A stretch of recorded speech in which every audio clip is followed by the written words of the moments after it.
महोदय, नांदेड जिल्ह्यामधली बिलोली तालुक्यातली जरी लक्षवेधी असली, परंतु खऱ्या अर्थाने माझ्या वैजापूर तालुक्यामध्ये शहरामध्ये सन 2021-22ला 5 कोटी रुपये क्रीडा संकुलासाठी त्या ठिकाणी मंजूर झाले। त्या ठिकाणी आज जवळजवळ 5-6 वर्ष उलटले तरी सुद्धा क्रीडा संकुल त्या ठिकाणी तयार होत नाही। निविदा प्रक्रिया पूर्ण झाली, कशामुळे दिरंगाई होती हेही लक्षात येत नाही।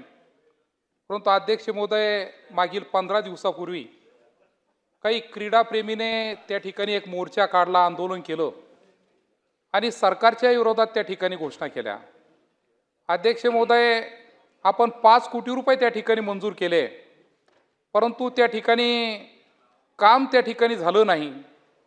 आम्ही तालुका कमिटीने जे कामं त्या ठिकाणी सुचवले होते, इनडोअरसाठी एवढ्या रकमेची बिल्डिंग त्या ठिकाणी तयार करावी, कबड्डी असेल, खो खो असेल, आउटडोअर गेम असतील, त्यासाठी इतका पैसा खर्च करावं, परंतु अद्यापपर्यंत त्या ठिकाणी कोणतंही काम त्या ठिकाणी पूर्ण होत नाही। म्हणून अध्यक्ष महोदय, मी आपल्यामार्फत त्या ठिकाणी विनंती अशी करील का टेंडर होऊन इतके दिवस झाले, इतक्या दिवसात खऱ्या अर्थाने काम त्या ठिकाणी पूर्ण व्हायला पाहिजे होतं, परंतु क्रीडा प्रेमी लोकप्रतिनिधीच्या विरोधात आंदोलन त्या ठिकाणी करताय आणि म्हणून हे काम किती दिवसात पूर्ण होईल हा पहिला प्रश्न आहे।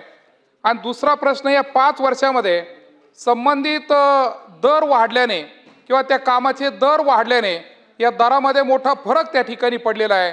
आणि ते संपूर्ण काम करण्यासाठी आम्हाला वाढीव मोबदला त्या ठिकाणी वाढीव निधी त्या ठिकाणी मिळेल का? आणि मी त्यामध्ये जे सुचवलं होतं का त्या क्रीडा संकुलामध्ये गॅलरी झाली पाहिजे, ती गॅलरीचं काम त्या ठिकाणी पूर्ण होईल का? हे 3 प्रश्न आहे। धन्यवाद।